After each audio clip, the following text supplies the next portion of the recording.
Ayan, so mapagpalang araw sa inyo mga katribo. So nandito tayo ngayon sa Maasin, Tumarbong, sa Quezon, Palawan. At nandito tayo sa site ng RE Pandayan. Ito ay pagmamay-ari ni Rinaldo Española.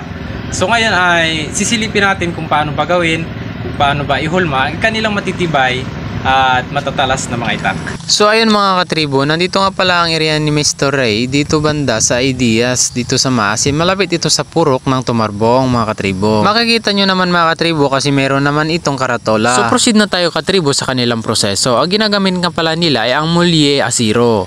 At dito nila iipitin para hindi uga-uga kapag ito ay kanilang hinati mga katribo. Tulad nito. Sa mga hindi nakakakilala sa mga tatak RE dyan ng mga itak, ito nga po pala si RE Española o Rinaldo Española. So base sa nakikita ninyo mga katribo ay hinihiwa ito ng maliliit na parte.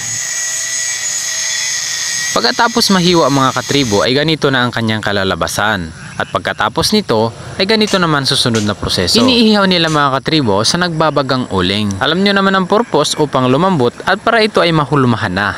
Pagkatapos ay ganito na pala ang gagawin mga katribo. Panoorin natin si Ginoong Ray.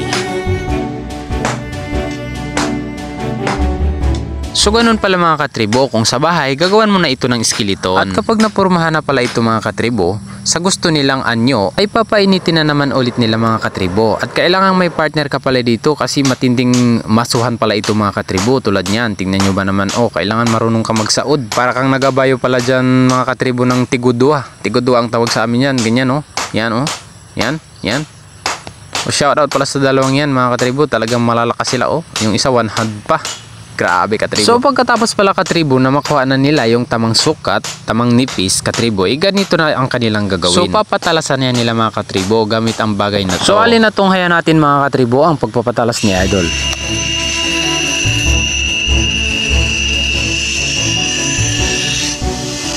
Kung mapapansin niyo mga katribo, kailangan pala dito, kailangan marunong ka mag-timing, magbalanse, mag-control mga katribo, at baka naman masubrahan yung pagpapanipis, nako delikado. Pagkatapos yan katribo, ganito na ang itsura niya, diba? May lagaraw, may ginunting. Ang ganda diba mga katribo, malinis. At dito naman pala nila katribo sinusubuhan. Ito namang parte katribo, dito sila gumagawa ng mga puluhan ng itak. At kapag nagawa nila katribo, ganito na ang forma niyan.